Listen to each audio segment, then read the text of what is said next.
घिया तोरी खा खा के हो चुके हो बोर, तो चलिए आज आपके साथ में मैं बहुत ही इंटरेस्टिंग, बहुत ही अच्छी रेसिपी शेयर कर रही हूँ जो सबके यहाँ पर अपने अपने ही तरीके से बनती है। हर स्टेट की, हर ज़िले की अलग अलग। तो हे गाइस, आप सभी का एक बार फिर से बहुत बहुत स्वागत है। तो यहाँ पे मैंने लौकी ले ली है, ये मैंने 250 ग्राम ली है। ग्रेट करने के बाद में ये हमारे पास में तकरीबन 1 कप निकल के आएगी। तो ये मैंने पतले वाला ग्रेटर लिया है, आप इसका पतले वाले ही ग्रेटर से ग्रेट कीजिएगा और ये रेसिपी बहुत ही टेस्टी लगती है। सभी के यहाँ पे अपने अपने तरीके से बनती है, आपके यहाँ पे कैसे बनती है तो ज़रूर बताइएगा। ये गाइस, आप सभी का एक बार फिर से बहुत बहुत स्वागत है। और रेसिपी पसंद आ जाए तो लाइक कीजिएगा, चैनल पर पहली बार आए तो ज़रूर सब्सक्राइब कीजिएगा। उसी के साथ में जो बेल आइकन दे रखा है उसे प्रेस करना बिल्कुल भी ना भूलें, ऐसे ही होममेड रेसिपीज़ के लिए जो कि घर के ही सामान से बनती है, हेल्दी है, टेस्टी है, जल्दी झटपट बन के तैयार हो जाती है। तो यहाँ पे मैंने ग्रेट कर लिया है लौकी को और इसे बिल्कुल भी निचोड़ा नहीं है क्योंकि हमें इसका पानी भी साथ ही चाहिए। और इसमें मैंने 1 कप बेसन मिला दिया है, 1 हरी मिर्ची मिला दी है बिल्कुल फाइन कटी हुई जो कि रेड हो चुकी है। और उसके साथ में मैंने कुछ बेसिक से मसाले डाल दिए हैं रंग बिरंगे से, जो हमारे घरों में अक्सर मिलते ही हैं। धनिया पाउडर, लाल मिर्ची पाउडर, हल्दी पाउडर और भुना जीरा पाउडर। उसके साथ में चुटकी भर हींग डाली है और साथ में डाल दिया है 1/4 टीस्पून अजवाइन। अजवाइन से बहुत अच्छा डाइजेशन होता है क्योंकि बेसन काफ़ी हैवी होता है, तो उसको डाइजेस्ट करने के लिए हींग और अजवाइन ज़रूर डालिए अगर उसका फ्लेवर आपको पसंद हो। तो यहाँ पर अब हमने सभी चीज़ों को अच्छे से मिक्स कर लेना है। बेसन और हमने घिया को तो पहले ही मिक्स कर लिया था, सिर्फ अब हमें मसाले ऐड कर के जो हमने डाले हैं उसमें करना है। और साथ में ही हमने डाल दिया है यहाँ पर नमक भी, तो नमक अपने टेस्ट के अकॉर्डिंग डालिएगा। और बहुत ही टेस्टी, बहुत ही डिलीशियस ये जो सब्ज़ी है बन के तैयार हो जाती है घी के कोफ्तों की। तो आपके यहाँ पे बनाए जाते होंगे घी के कोफ्ते, ग्रेवी कुछ और तरीके से। हमारे यहाँ किस तरीके से बनते हैं मैं वो आपके साथ शेयर कर रही हूँ। चलिए, ऑयल रख दिया है गर्म होने के लिए। तो ये मैंने सरसों का तेल लिया है और अच्छे से ये गर्म हो चुका है। तो थोड़ा सा इसमें एक पोर्शन डाल के मैंने चेक कर लिया है और अच्छे से गर्म होके लो टू मीडियम गैस पे कर दिया है। और अब हमने बनाने हैं इसके राउंड राउंड इस तरीके से पोर्शन, जो हमने घिया, बेसन, मसाला मिक्स किया है। और इस तरीके से ये हमें, और ये सारे हमें इसी तरीके से राउंड राउंड करके गोल गोल और ये पकोड़े बना लेने हैं, जिन्हें हम कोफ्ते कहते हैं। और उसके बाद में इसको हम अच्छे से एक तरफ से सिकने के बाद में पलट देंगे। तो चलिए, पहले इन सभी को हम डाल देते हैं ऑयल में और फिर उसके बाद में इसको लो टू मीडियम गैस पे सिकने के बाद में इसको पलट देते हैं कुछ इस तरीके से। तो ये हमारे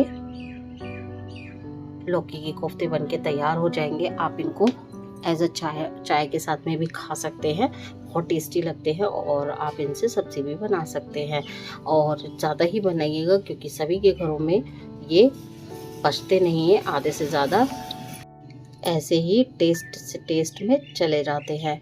इसके साथ में धनिया पुदीने की चटनी बहुत अच्छी लगती है, केचप के साथ ये बहुत अच्छा लगता है, चाय के साथ तो इसका कॉम्बिनेशन ही क्या है।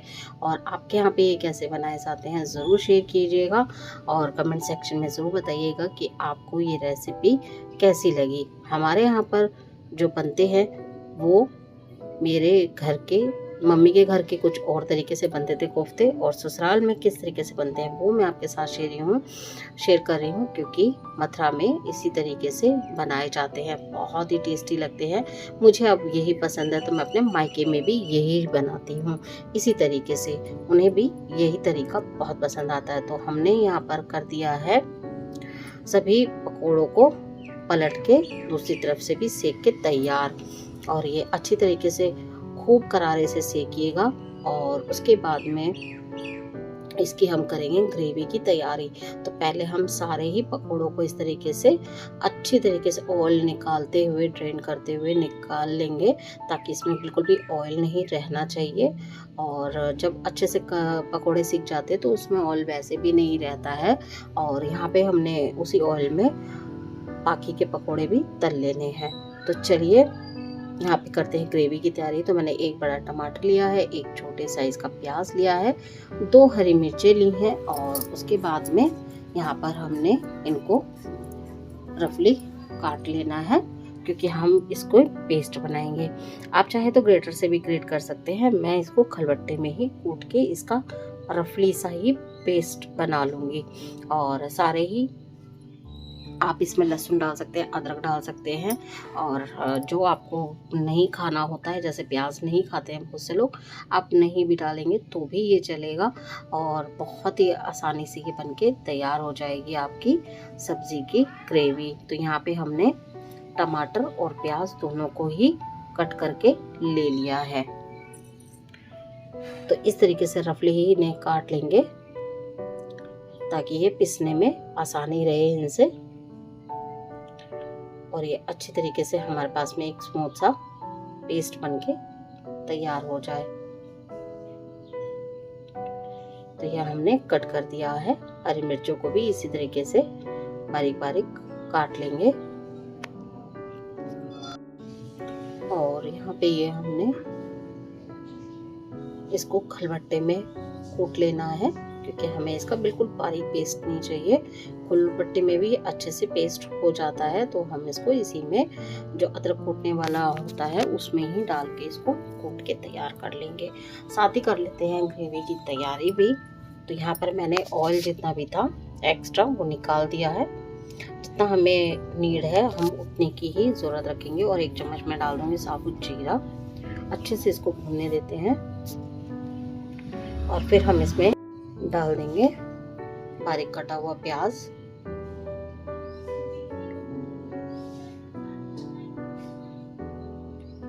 बारीक कटे हुए प्याज को भी इसी तरीके से हमें भून लेना है। ज़्यादा ब्राउन नहीं करना, सिर्फ हल्का सा गुलाबी करना है इसको हमें। और अब जो हमने मसाला पीस के रखा है, देखिए बिल्कुल फाइन ही हो गया है। और इस तरीके से हमें इसको तैयार कर लेना है और इसमें डाल देना है, ताकि हमारी बहुत ही बेहतरीन सी ग्रेवी बनके तैयार हो जाए।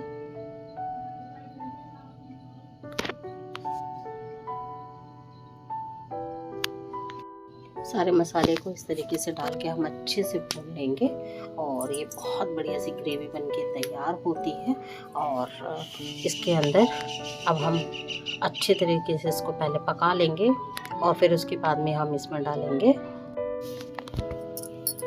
और इस तरीके से सारा हमने मसाले को पका लेना है। और जब ये मसाला हमारी ग्रेवी अच्छे से पक जाएगी तो हम मिलाएंगे इसमें मसाले। और ये देखिए ग्रेवी अच्छे तरीके से हमारी पक रही है। कोई भी ग्रेवी को अगर आपको बनाना है तो आप इसी तरीके से बनाइए, ये बहुत ही अल्टीमेट रहती है। आप इसको बनाकर फ्रिज में भी रख सकते हैं, जो कि 8 से 10 दिन आराम से चलती है। और आपको झटपट कोई रेसिपी बनानी हो ग्रेवी वाली, तो आप इस तरीके से इंक्लूड कर सकते हैं इस ग्रेवी को। और मसाले वगैरह सब ऐड करके इसको अच्छी तरीके से पकाकर और ठंडा करके एयरटाइट जार में आप इसे रख लीजिए और एंजॉय कीजिए अपनी रेसिपी को। देखिए ग्रेवी अच्छे से हमारी भुन चुकी है, और अच्छे से भुनने के कारण इसका ऑयल भी सेपरेट हो चुका है। और अब आप इसमें डाल सकते हैं नमक, और ये और स्मूथ हो जाएगी, बहुत ही टेस्टी बनेगी। और उसके साथ में किसी भी ग्रेवी का टेस्ट अच्छा बनता है तो वो खाने में बहुत ही टेस्टी लगती है। और उसके बाद में हमें चाहिए 1 कप दही। तो यहाँ पे मैंने घर का ही दही लिया है। आपके पास खट्टा दही, हल्का सा खट्टा दही हो तो आप वो भी ले सकते हैं, नहीं तो फ्रेश दही से भी आप इसे बनाएंगे तो बहुत टेस्टी लगेगी। 1 चम्मच इसमें मैंने धनिया पाउडर डाल दिया, 1/2 टीस्पून इसमें कश्मीरी मिर्च डाल देंगे, और 1/4 टीस्पून इसमें हल्दी पाउडर डाल देंगे। उसके साथ में भुना जीरा पाउडर डाल देंगे, और 1/4 टीस्पून और रेगुलर वाली मिर्ची भी मैंने इसमें ऐड कर दी है। और अब हम इसमें मिक्स कर देंगे सारे मसाले। और देखिए कितनी स्मूथ ये हमारी दही गाढ़ी एकदम बन के तैयार हुई है। तो इसे अच्छे से मसालों को मिक्स करने के बाद में ये देखिए ऑयल भी हमारा बिल्कुल सेपरेट हो चुका है। और अब हम मिला देंगे दही वाला जो हमने घोल बना के तैयार किया है। मैंने उसमें आधा कप पानी भी ऐड कर दिया था।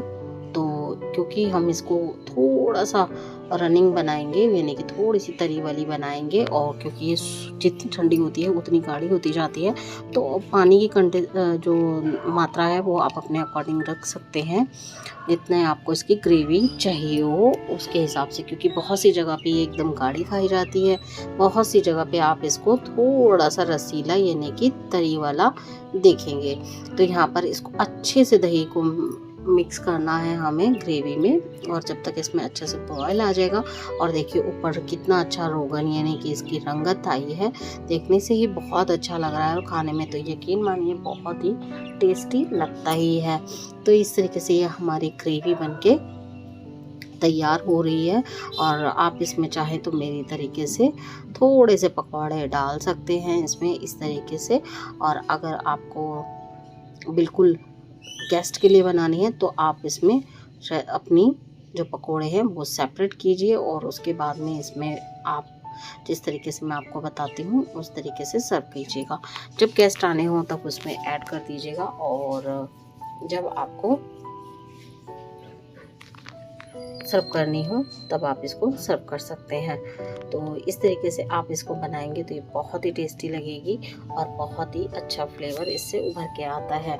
और इस तरीके से अब हमने एक ले लिया है प्लेटर, और उसमें हम अब ऐड कर देंगे पहले अपने सूखे वाले कोफ्ते, और फिर उसके ऊपर से हम पोर कर देंगे, यानी कि डाल देंगे इसमें अपनी ग्रेवी, जिससे कि बिल्कुल भी सॉगी नहीं होता, यानी कि बिल्कुल सॉफ्ट नहीं होते। और देखिए कितने स्मूथ और कितने बढ़िया ये हमारे पकोड़े बनके तैयार हुए हैं।